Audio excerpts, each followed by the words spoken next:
안녕하세요. 저는 30살 미혼 여성인데요. 최근 결혼을 앞두고 완벽한 새 사람으로 거듭나길 기다리고 있어 행복한 날을 보내고 있답니다.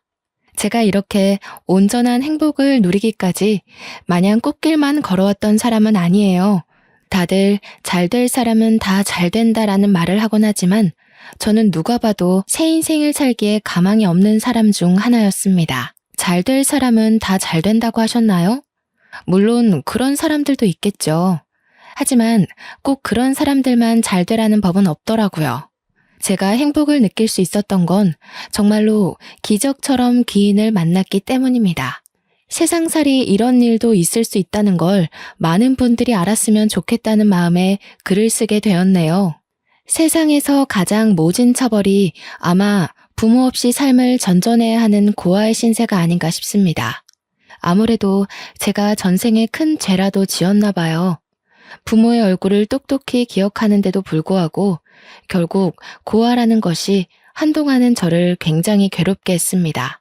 고아라는 서름은 누구한테 동정받는 것조차 어렵습니다. 오히려 이 사실이 다른 사람을 불편하게 만들기도 하죠. 저는 부모님이 저를 포기했다는 것도 처음엔 알지 못했습니다. 지나서 나이를 조금 더 먹다 보니까 부모님이 일부러 나를 놓았다는 걸 알게 되었어요.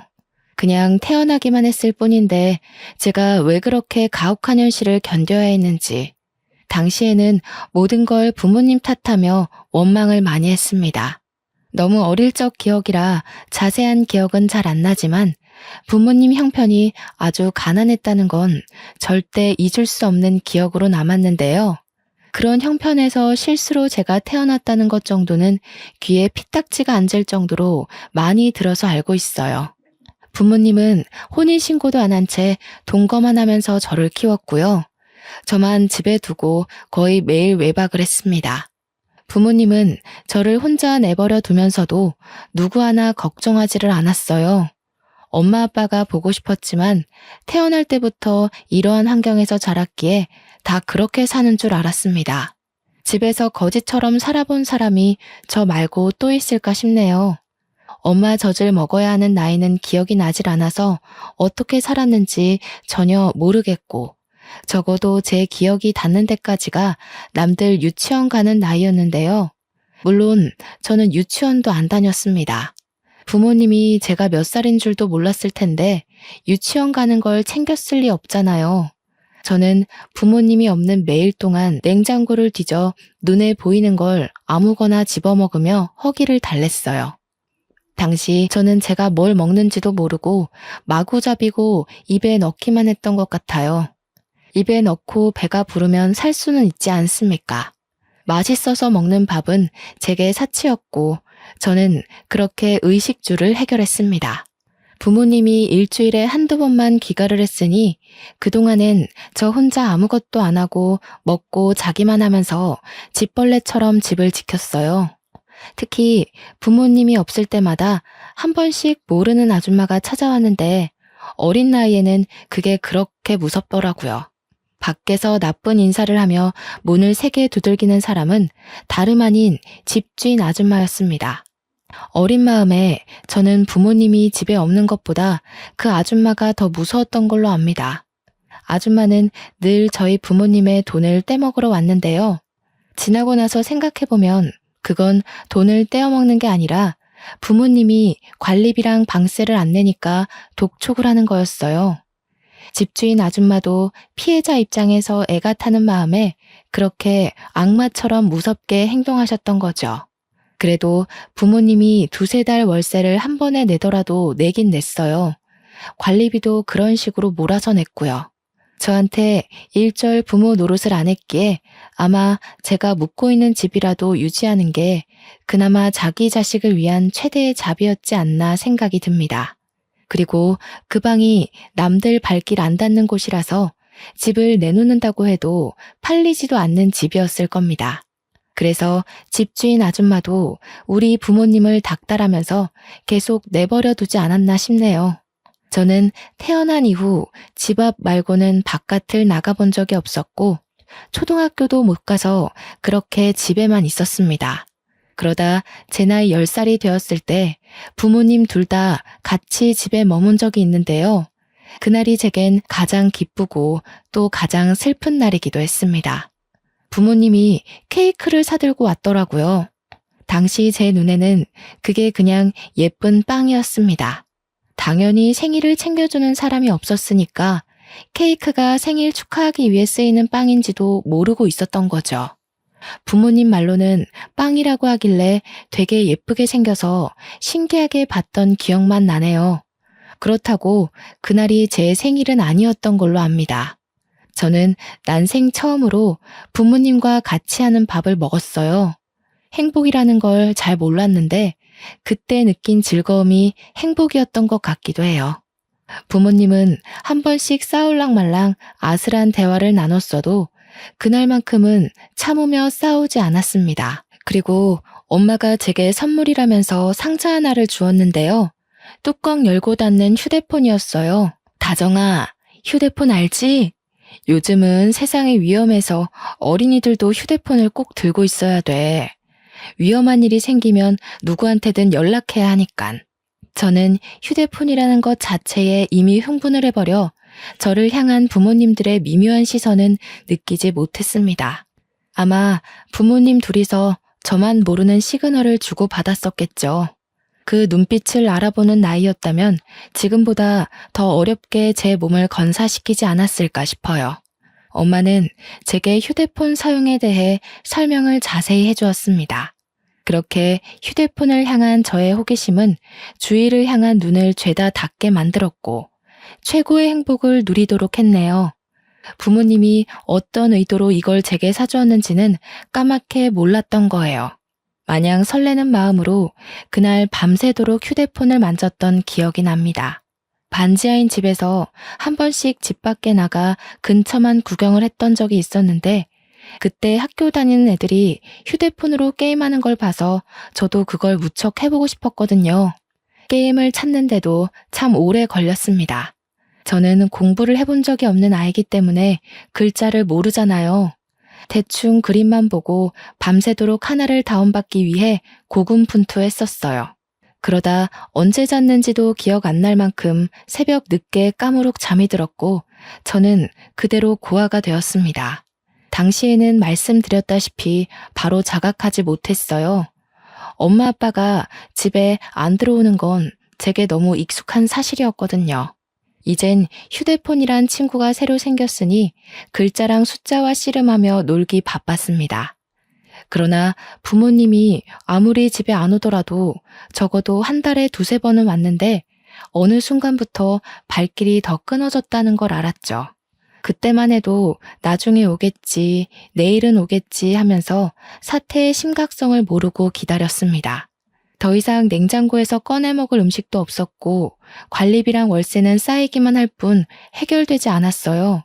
그렇게 체감상 반개월이 지났을 때쯤 누군가 집 문을 뜯는 소리가 났어요. 집에 혼자 있던 저는 놀라서 방문 뒤로 숨었는데 집주인 아줌마가 열쇠공을 부른 거였더군요. 세상에나, 집꼬라지가 이게 뭐야? 어이 꼬마야, 너희 부모님 어디 있니? 내가 더는 사정 못 봐준다. 그래도 2~3달에 월세 몰아서 내길래 젊은 부부가 어렵게 산다고 생각하고 이해해주려고 했는데 6개월은 우리도 힘들어. 화가 난 집주인이 무서워서 저는 집주인 아줌마를 피해 그 집을 도망쳐 나왔습니다. 저는 그날로 집까지 잃은 고아가 된 거였죠. 옷도 잠옷밖에 없어서 엄마 가디건 걸친 게 다였어요. 신발도 부모님이 사준 적 없으니까 그나마 발이 작았던 엄마 슬리퍼를 신고 나왔네요. 그렇게 날이 지도록 빈민가를 돌아다녔던 저는 밤냄새 솔솔 나는 생선구이 가게를 발견하고 말았습니다. 아침에 집을 나와 저녁까지 돌아다녔으니 배가 고플 만도 하잖아요. 한참 클 나이니까 소화도 빨랐을 테고. 저는 맛있는 냄새가 나는 그 유혹을 지나치지 못하고 그곳 주위를 서성거렸습니다. 사람들이 들락날락하는 걸 한참 동안 눈치만 보다가 가게 문 닫을 시간에 슬금슬금 들어갔어요. 어이구, 어쩐다니? 지금은 장사 끝났는데. 그런데 아가야, 설마 너 혼자 온 거니? 부모님은 어쩌고 이 추운 날씨에 그러고 왔어? 부모님 어디 있는지 몰라요. 근데 혹시 밥 비싸요? 이거 엄마가 비싼 거라고 했는데 먹을 거랑 바꾸면 안 될까요? 제가 너무 배고파서 그래요. 제가 그때 가게 아줌마한테 보여드린 건 휴대폰이었습니다. 엄마가 비싼 거니까 잃어버리면 안 된다고 했던 말을 기억해서 아줌마한테 돈 대신 주려고 했던 것 같아요. 그게 비싼 걸 쓸 리가 없을 텐데 말이죠. 아줌마는 두 손으로 그걸 내미는 저를 한참이나 바라보셨는데요. 쫓겨날까봐 무서워서 아줌마 시선을 괜스레 피하면서 서 있었죠. 그런데 아줌마는 말없이 가게 문을 닫더니 저를 자리에 앉히곤 주방에 들어가더라고요. 뚝딱뚝딱 금세 무언가 두들기고 지지는 소리가 났습니다. 곧 쟁반에 따뜻한 밥과 함께 돌아오셨어요. 그때 먹은 고등어 구이를 제가 아직도 잊지 못합니다. 여전히 제게 세상에서 제일 맛있는 음식이 고등어이기도 하고요. 고등어 말고도 처음 먹어보는 반찬이 참 많았는데요. 아줌마는 제가 밥을 다 먹을 때까지 하나하나 챙겨주셨습니다. 손수 물도 떠다 주면서 국이랑 같이 먹어야 안 체한다고 계속 신경을 썼죠. 그래서 너는 어디서 온 거니? 얼마나 돌아다닌 거야? 엄마 아빠 어디 갔는지 몰라? 전화기 들고 있으면서 전화라도 해보지 그랬어. 아줌마가 연락해 줄까? 엄마 아빠 전화번호 몰라요. 집에서 집주인 아줌마가 돈 내라고 무섭게 하는 바람에 도망쳐 나온 거예요. 나중에 다시 가보려고요. 저는 아줌마가 물어보는 질문에 하나같이 모른다고 대답하면서 제가 겪었던 일들을 말해주었습니다. 그러니 아줌마는 제가 처했던 상황을 단번에 눈치챘나 봐요. 저는 밥을 다 먹은 후 아줌마 손을 잡고서 경찰서로 갔습니다. 집에 데려다 주는 줄 알았는데 경찰서를 간 거라 좀 더 무서웠네요. 아줌마의 부탁으로 경찰은 저를 실종 신고하려고 제게 부모에 대해 물었지만 그때서야 저는 부모님 이름도 모른다는 걸 알게 되었어요. 부모님 얼굴만 알지 정작 부모님에 대한 신상 정보를 아무것도 모르고 있었습니다. 나이도 몰랐는데 경찰이 제 출생신고 기록을 보고서 10살이라고 말해주어 그때부터 나이를 세기 시작했어요. 결국 아무런 정보도 알지 못한 채 경찰은 제 이름과 나이 인상착의만 보고 저는 실종 미아 신고 접수를 했을 겁니다. 내내 제 곁을 지켜주고 있던 아줌마는 제가 글자도 모르고 숫자도 모르고 몸만 컸지 배움은 유치원 애들보다 못하다는 걸 알게 되었는데요. 일단 제 부모를 찾겠다는 신고 접수는 들어갔는데 그동안 저를 어디 둬야 하나 그 고민을 다 같이 했었어요. 경찰이 아동보호소를 알아봐 줬는데 그렇게 찾은 곳이 바로 보육원이었습니다. 일단 밤이 늦었기에 아줌마 뜻에 따라 저는 아줌마 집에 가서 하룻밤 신세를 지게 되었어요. 그러고 다음날 꿀맛 같은 아침밥을 먹고서 아줌마 손을 잡고 보육원을 갔죠. 그러나 보육원 분위기는 생각보다 삼엄했고 원장님의 말씨는 친절했으나 표정이 예사롭지 않다는 걸 아줌마가 느낀 것 같더라고요. 그날 보육원 두세 군데를 더 돌아다녔던 걸로 알아요. 아줌마가 저를 맡겨둘 만큼 멀쩡한 보육원을 발견하지 못했기 때문이라는 걸 나중에 알았습니다. 지금 이 글을 쓰면서도 아줌마가 참 좋은 분이라는 걸 새삼 다시 느끼고 있네요. 그렇게 아줌마는 마음에 드는 보육원을 찾지 못해서 뺑뺑 돌기만 하다가 또 밤이 왔습니다. 아줌마와 하룻밤을 더 보내게 되었는데 저는 당시 다른 건 몰랐고 그저 고등어를 또 먹게 되었다는 사실에 기쁘기만 했어요. 그리고 그날 밤 집에 돌아오는 길에 아줌마가 사줬던 새 내복을 입고서 아줌마 옆자리에 누웠는데요. 아줌마가 제게 정말 고마운 제안을 하는 거 아니겠습니까? 이름이 다정이라고 했지? 다정아, 너만 괜찮다면 아줌마랑 같이 지낼래? 아줌마도 평생 혼자 살아왔거든. 이참에 우리 한번 친구가 되어볼까? 아줌마랑 친구하면서 지내다가 부모님한테 연락이 오면 그때 돌아가면 되잖아. 친구요? 아줌마랑 저는 어른이고 아이인데 친구가 될 수 있어요? 혹시 아줌마도 초등학교 가야 되는 나이예요? 그런 건 아니고, 친구라는 건 서로 친구하고 싶은 마음만 있으면 얼마든지 친구할 수 있는 거야. 아줌마도 다정이가 좋고, 다정이도 아줌마를 좋아해주면 가능하지. 그럼 나 계속 그 물고기 먹을 수 있어요? 고등어? 아줌마랑 친구하면 고등어 계속 먹는 거예요? 그러면 저 아줌마랑 친구할래요. 한참 어른과 어린 제가 친구를 한다는 게 당시에는 이해하기 어려웠지만 저는 그때 고등어를 또 먹을 수 있다는 생각 덕에 좋아라 했던 걸로 기억합니다. 그렇게 저는 아줌마 일을 도와가며 고등어도 매일 먹으면서 밥 부족하지 않게 잘 먹고 잘 자랐죠. 아줌마가 자비를 써서 제 학교까지 보내주었는데요. 제가 초등학교 입학 당시 너무 늦은 나이기도 했고 또 유치원 수준도 못 미칠 만큼 배운 게 없어서 결국 특별반 수업을 들어갔습니다. 장애인 친구들이 수업받는 곳이었는데 저 또한 인지 능력이 낮아서 수업 진도가 잘 맞았던 걸로 기억해요. 특별반 친구들은 저보다 어린 애도 있었고 한두 살 많은 언니 오빠들도 있었는데요. 학교 다니는 게 그렇게 재밌는 건 줄 몰랐어요. 공부도 친구들과 노는 것도 또 급식 먹는 것도 제겐 하나같이 놀이나 다름없었을 만큼 즐거움을 얻었습니다. 집에 오면 아줌마가 제 공부와 숙제를 봐주기도 했어요. 아줌마가 저에게 가르쳐 줄 수 있는 지식까지는 계속 과외 선생님처럼 알려주고 가르쳐 주었습니다.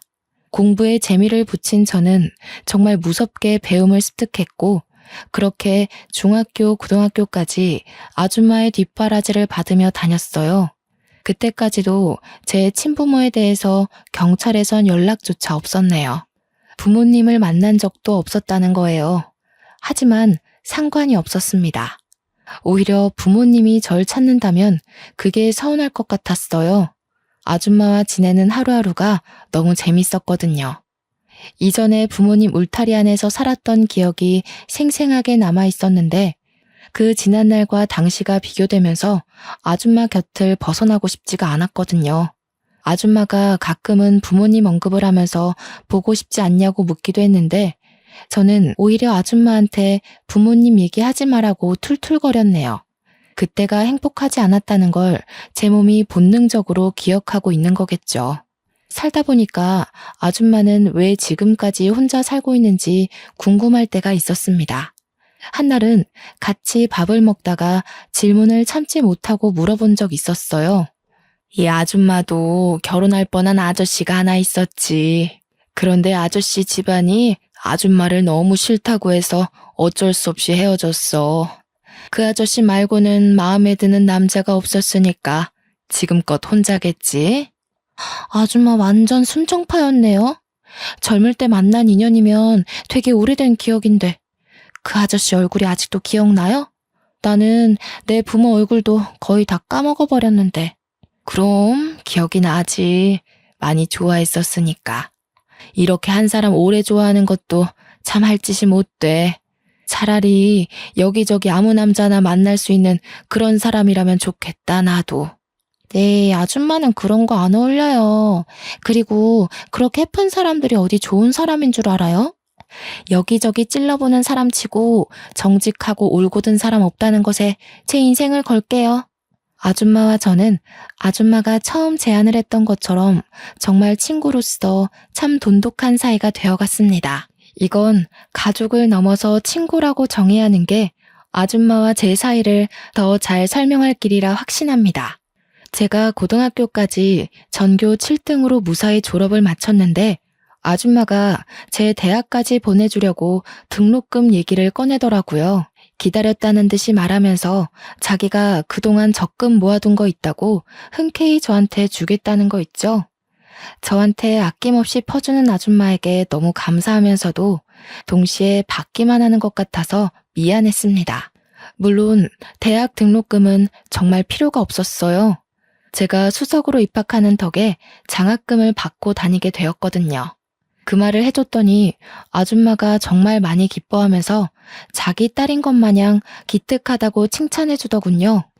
나 아줌마 없었으면 이렇게 못 컸다는 거 알죠? 나 걷어줘서 정말 고마워요.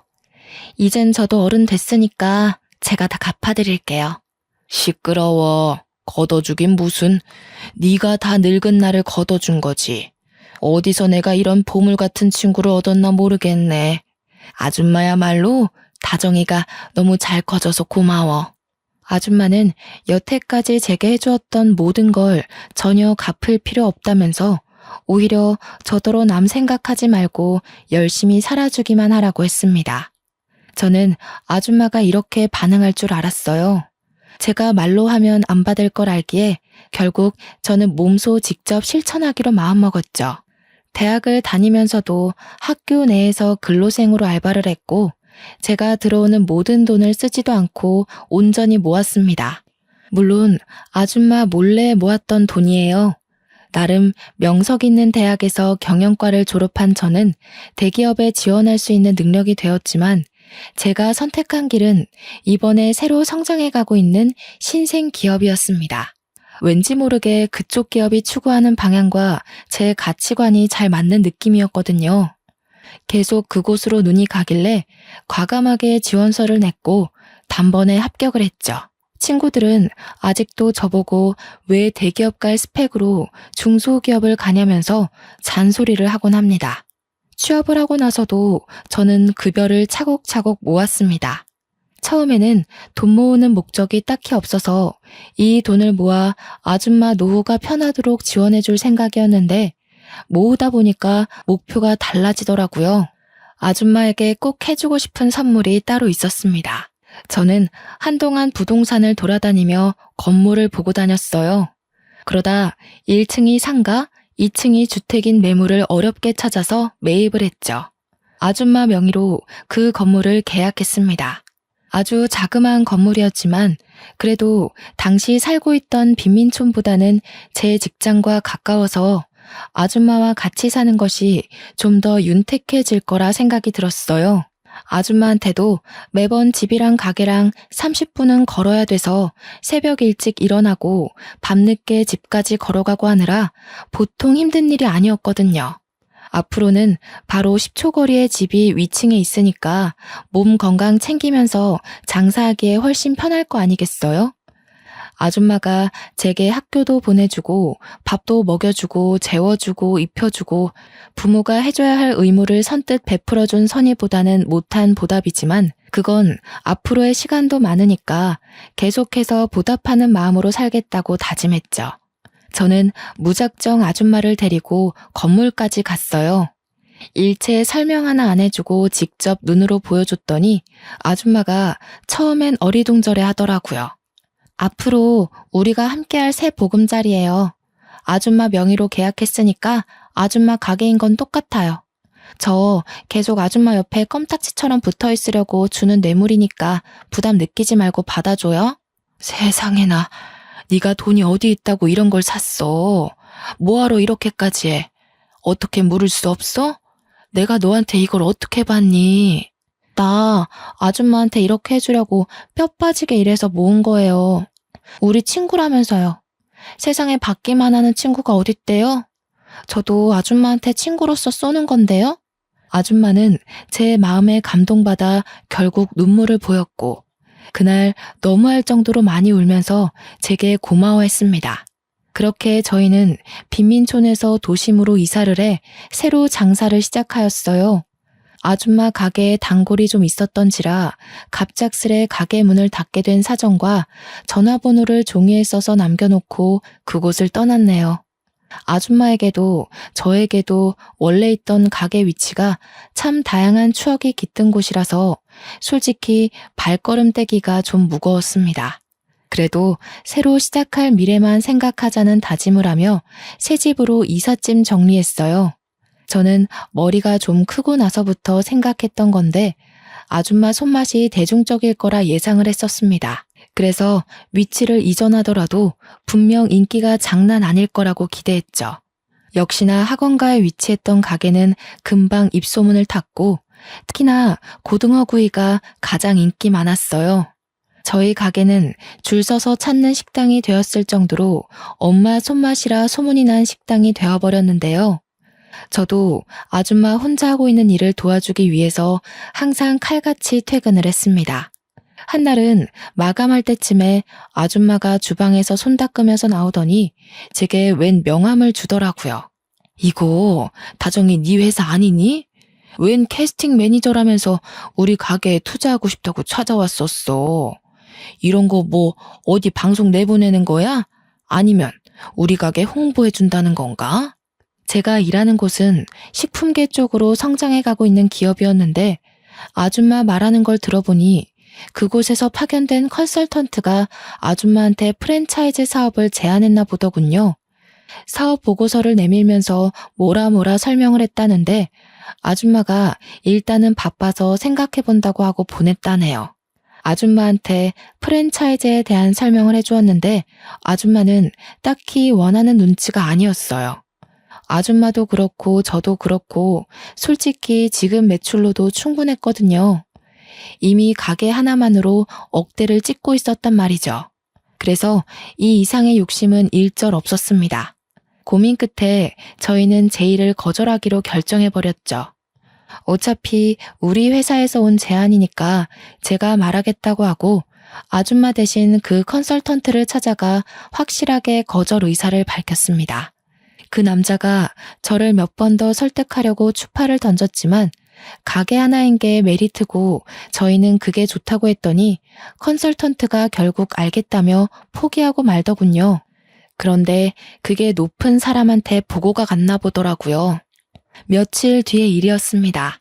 퇴근한 뒤 차를 타고 집 앞에 도착했는데 아줌마가 어떤 정장 입은 아저씨와 대화 중인 게 보였어요. 정장 입은 사람이 찾아온다는 건 기업이라는 거고 사업화가 목적인 사람이라는 건데 최근 그런 제안을 받은 곳은 우리 회사잖아요. 어쩐지 그 컨설턴트가 쉽게 제 거절을 인정을 한다 싶었어요. 결국 윗사람에게 말했나 보네요.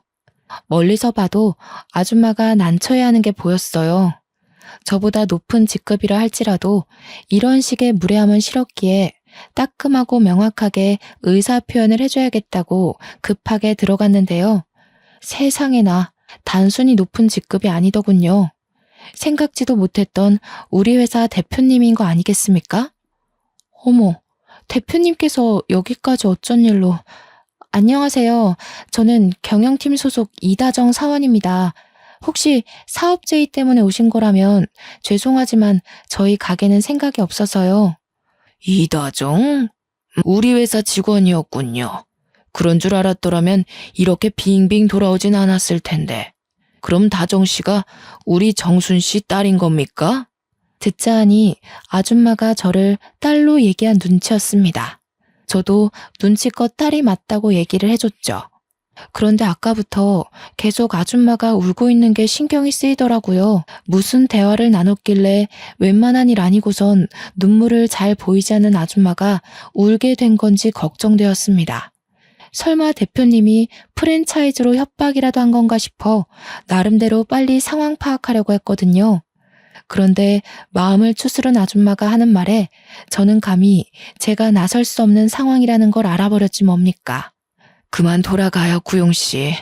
나는 이제 우리 다정이랑 단란하게 사는 것만으로도 좋게요.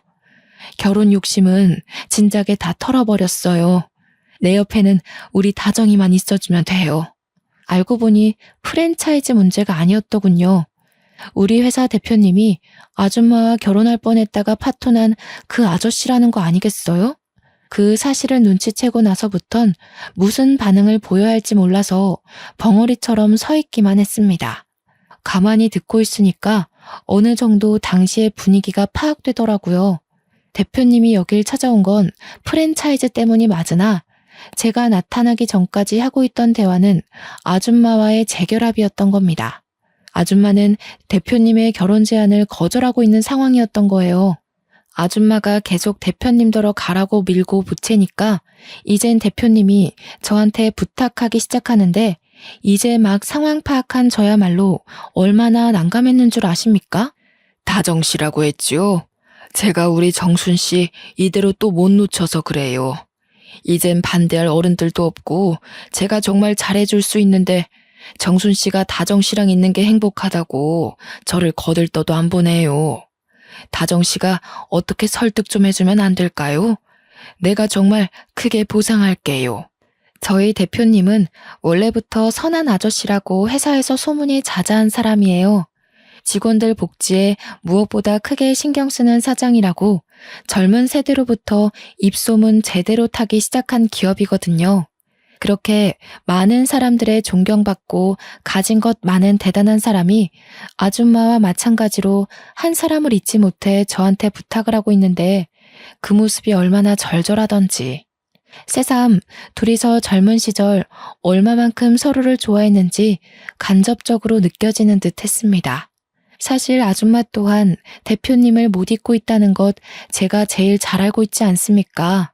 핑계로 대표님과의 인연을 끊어내려고 하는 듯한데 저는 그게 아줌마의 진심이 아니라는 걸 진작 눈치챘어요. 그냥 다가갈 용기가 없어서 매번 물러나기만 했던 마음이라서 저렇게 도망만 치려고 한다는 걸 충분히 알 수 있었다는 거죠. 그래서 제가 어찌했겠습니까? 일단 대표님을 먼저 설득해서 집으로 보낸 뒤에 며칠간 아줌마를 나무라며 강하게 설득을 했습니다. 됐다니깐 그러네. 다 늙은 마당에 무슨 부귀영화를 누리겠다고 결혼을 해. 나는 말했다시피 지금 너랑 둘이 이렇게 지내는 게 훨씬 좋아. 남자고 뭐고 다 필요 없어. 아줌마가 뭘 모르네. 서로 좋아해서 결혼까지 가는 거 생각보다 힘든 일이야. 결혼이 그렇게 쓸모없는 거면 나도 결혼하지 마? 나도 아줌마랑 둘이 사는 게 좋은데 우리 둘 다 결혼하지 말고 평생 친구만 할까? 너는 나랑 다르지. 너는 한참 젊잖아. 젊을 땐 일부러 나쁜 사랑도 해보고 하는 거야. 나는 이미 끝났어. 얼마 남지 않은 세월 그냥 조용히 있다가 가는 게 소원이야. 나는 아줌마가 대표님이랑 결혼하면 행복할 거라는 걸 알아. 아줌마가 대표님 얘기할 때마다 소녀처럼 웃는 걸 봤는데 누구 눈을 속이려고 그래? 나한테 솔직한 사람이 되라면서 왜 아줌마는 자꾸 자기 마음을 모른 척한대? 결혼이 뭐 대단한 거야? 살아보고 아니면 끝내더라도 기회가 왔을 때 좋아하는 사람이랑 같은 길은 걸어봐야지. 매일 밤 아줌마를 설득하느라 온갖 좋은 말을 꺼낸다고 에너지 소비를 좀 많이 했네요. 그래도 제 노력이 단단하게 닫혀있던 아줌마의 마음의 문을 여는데 용기를 심어줬나 봅니다. 덕분에 아줌마랑 대표님이 대표님 사무실에서 재회를 했고 그날 뒤로 아줌마 손가락에는 청혼 반지가 끼워져 있었습니다. 아줌마는 그동안 마음을 숨겼던 게 신기했을 만큼 정말로 기뻐했어요. 결혼 날짜를 잡고 결혼 준비를 하는데 제게 마냥 엄마 같기만 하던 아줌마가 그렇게 여자처럼 사랑스러워 보일 수 있다는 걸 처음 알았습니다. 아줌마와 긴 시간을 함께 했다고 생각했는데 대표님이 나타나고부턴 제가 몰랐던 부분이 많다는 걸 느꼈어요. 행복해하는 아줌마를 보면서 저 또한 기쁘다가도 문득 오묘한 감정이 들더라고요. 아줌마랑 평생 같이 살 거라고 생각했고 한 번도 헤어짐 있을 거라고 상상한 적이 없었는데 막상 저보다 아줌마한테 더한 행복을 줄 수 있는 사람이 나타났다 보니까 제가 아줌마를 놓아주는 게 축복해주는 거란 생각이 들었어요. 그게 참 이상하게도 씁쓸했습니다. 사실 저와 아줌마의 관계는 언제든지 깨져도 이상할 게 없는 사이잖아요. 올 것이 왔다고 생각하는 게 당시에는 저를 위로하는 합리화였던 것 같네요. 두 분의 결혼은 저한테도 기쁨이었고 저는 그렇게 혼자 미리 마음을 정리하기로 했습니다. 휴대전화라는 것이 참 좋지 않습니까? 연락만 하면 아줌마와 언제든지 만날 수 있으니까 그렇게 위안을 삼았어요. 그런데 신혼여행을 다녀온 아줌마와 대표님이 회사로 출근하더니 사무실로 저를 바로 호출하더라고요. 아줌마한테서 사적인 방법으로 전화가 왔길래 대표님 사무실을 찾아가 봤습니다. 직원이 되고도 대표님 사무실은 방문해 볼 일이 없어서 처음 가보는 거였어요. 들어갔더니 대표님과 아줌마 그리고 웬 젊은 남자까지 함께 앉아 있더군요. 그 남자의 얼굴이 좀 낯익었는데 알고 보니 아줌마한테 프랜차이즈 사업을 제안하러 찾아왔었던 그때 그 컨설턴트인 거 아니겠습니까? 오, 다정씨, 이리 와서 앉아요. 우리 아들인데 둘이 이미 안면이 있을 거예요. 지난번 우리 아들이 제안했던 사업 보고서를 대차게 거절했다고 들었어요. 저는 대표님이 소개하는 그 남자가 아들이라는 소리에 상황 파악하느라 바로 대답을 못했습니다. 게다가 뜬금없이 자신의 아들을 소개해주는 대표님의 의도가 잘 이해되지 않았어요. 그러나 설명을 듣다 보니 대표님한테 이런저런 사연을 듣게 된 그 남자가 저를 알아보고 싶다고 했다는 거 아니겠습니까? 이렇게 인사드려서 죄송하네요. 사실 다정 씨가 지난번 사업 계획 거절하러 찾아왔을 때 사실 연락처를 물어보고 싶었거든요. 그런데 다정 씨가 당시 제 말을 안 들어줄 것 같더라고요. 아마 첫 단추가 잘못 끼워졌던 탓이겠죠? 저는 그때 남자가 마냥 저를 설득하려고 자꾸 접근한다고 생각했었는데 그게 아니었나 봅니다. 남자의 얘기를 들어볼 생각도 안 하고 내내 지나가다 마주치면 피하기만 했거든요. 이 갑작스러운 전개에 당황스러워서 아무 말도 못하고 있는데 세 분이서 계속 제 대답을 기다리고 있는 눈치였습니다. 문득 이분들은 제 고아 신세를 모르고 있어서 이런 귀한 자리를 마련한 거겠지라는 생각이 들더라고요. 좋게 봐주신 마음은 너무 감사한데 제가 아무것도 가진 게 없는 사람이에요. 앞으로 회사가 더 커지면 간부들 이미지가 중요하잖아요. 제가 괜히 발목 잡은 꼴 만들고 싶진 않아요. 하지만 역시나 대표님은 소문대로 인품이 우수한 분이셨고 이미 아줌마에게 저와 같이 살게 된 스토리를 나누면서 자연스레 제가 어떤 사정이었는지 알고 계셨나 보더라고요. 내가 제일 싫어하는 부류가 어떤 사람인 줄 아십니까? 겉모습만 보고 그 사람의 모든 걸 매도하는 사람들이에요. 인사팀에다 신입 뽑을 때 최대한 유념해달라고 매년 부탁하고 있기도 하고요. 다정씨 같은 인재를 출신만으로 놓친다면 그건 아마 그런 사람들이 실수를 하고 있는 게 아닌가 싶은데 대표님이 해주는 좋은 말씀에 저는 위로를 넘어서 스스로에 대한 자부심까지 생겼습니다. 항상 당당하게 살면서도 고아라는 처지 때문에 작아질 때가 어쩔 수 없이 있었거든요.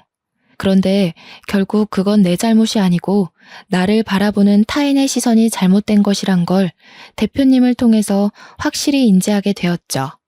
그렇게 저는 용기를 얻고 대표님 아들과 정식으로 연락처를 교환했습니다. 그 남자와 개인적으로 만나면서 마음을 키워가는데 대표님을 닮았는지 아들 되는 사람도 무척 너그럽더라고요. 생각하는 폭과 아량도 넓었습니다. 그렇게 이어져 온 인연이 얼떨결에 결혼까지 가게 된 겁니다. 그럼 관계가 어떻게 되겠습니까? 아줌마와 대표님이 결혼했으니 그 밑에 아들인 제 남편은 새엄마가 바로 우리 아줌마가 되는 거 아니겠어요? 그렇다면 저한테는 시모인 거잖아요. 무슨 이런 운명의 장난이 다 있단 말입니까? 사연 쓰느라 다시 과거를 정리하고 있는 이 시점에도 웃음이 막 나오네요. 저와 남편은 시댁으로 들어가 살게 되었는데 덕분에 아줌마와 한 지붕 아래 가족이 되었지 뭐예요? 제게 친구였던 아줌마를 어머님이라고 부르며 평생 한 식구가 된 거예요. 말로만 식구라고 노래 부르는 것 말고 서류상으로 정말 가족이 되니까 이게 또 기분이 남다르더라고요. 아마 저와 아줌마가 세상에서 가장 친한 시모와 며느리 사이가 아닌가 싶습니다. 솔직히 단연 1등이라고 자부할 수 있어요. 그리고 저와 시모가 원래 살던 곳은 시모가 장사일을 계속 하고 싶다고 해서 2층 주택까지 식당으로 싹 다 리모델링하여 1층, 2층 넓게 장사 중입니다. 저와 남편은 퇴근하고 와서 나란히 시모의 일을 도와요. 이렇게 시댁을 만나기까지 가족이란 정이 이 정도로 든든한 건지 몰랐습니다. 가족이 있다는 것만으로도 세상의 무게가 조금은 가볍게 느껴지더라고요. 유년 시절을 어렵게 보낸 제가 감히 이런 귀한 가족을 다시 얻게 되리라 기대조차 하지 못했거든요. 고아라는 운명을 받았으니 제게 주어지는 많은 차별과 시선은 어쩔 수 없는 숙명이라고 여기며 살려고 했는데 참 인생살이 신기하지 않습니까? 행복이라는 건 노력으로도 가능하고 기적처럼 찾아올 수도 있는 거고 공짜로 던져질 수도 있는 것이란 걸 깨달았어요. 또 누구한테나 조건 없이 들이닥칠 수 있다는 것도 알게 되었고요. 참, 이건 나중에 들어서 알게 된 사실인데 저의 친부모가 여태 연락이 없었던 이유를 최근에 전화온 경찰한테 들었어요. 사실 친부모는 도박에 중독이 된 사람들이더라고요. 돈이 없으니 여기저기 꿔간 돈을 갚지도 않고 도박에 탕진하고 피해자들한테 신고를 왕창 받는 바람에 징역살이 중이라는 겁니다. 그동안 수십 번 신분 세탁을 하면서 여러 사람에게 사기치고 다녔대요. 법적으로 빠져나갈 구멍이 없어서 한 5년 동안은 징역살이 확정이라고 하네요.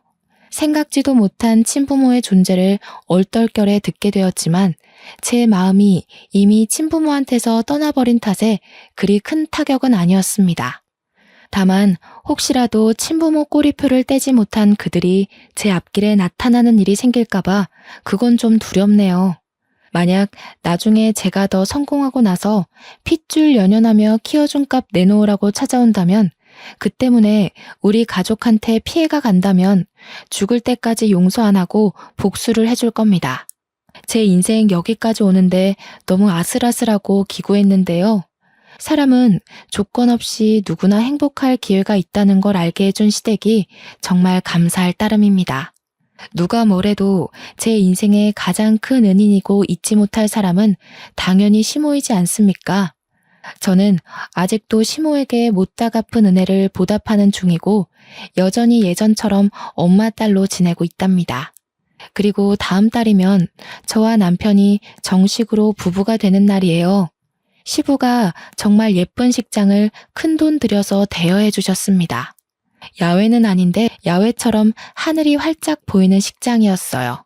그 식장을 보러 가서 남편과 장난삼아 단상까지 걸어가는데 문득 많은 생각이 들더라고요. 정말 많이 외로웠고 아팠을 어린 시절 저에게 고생했다고 버텨줘서 고맙다고 수없이 말을 했습니다. 다음 달에 올 결혼식은 저에게 큰 기억으로 남을 것 같아요. 생일도 한번 챙겨본 적 없던 제가 태어나서 처음으로 사람들에게 가장 큰 축복을 받는 날일 거잖아요. 상상만 해도 심장이 두근거리고 긴장이 되는 거 있죠? 단언컨대 그날 화장 지워지도록 눈물을 흘리지 않을까 싶습니다. 저더러 태어나줘서 고맙다고 얘기하는 남편이랑 시댁 식구와 이대로 영원히 행복했으면 좋겠어요. 저는 인생의 비탈길을 좀 빨리 걸었다고 생각하렵니다. 앞으론 평평한 아스팔트 길을 부드럽게 달릴 기대만 하면서 이 글을 마무리하겠습니다. 긴 글 감상해 주셔서 너무 감사드리고 늘 행복하시길 바래요.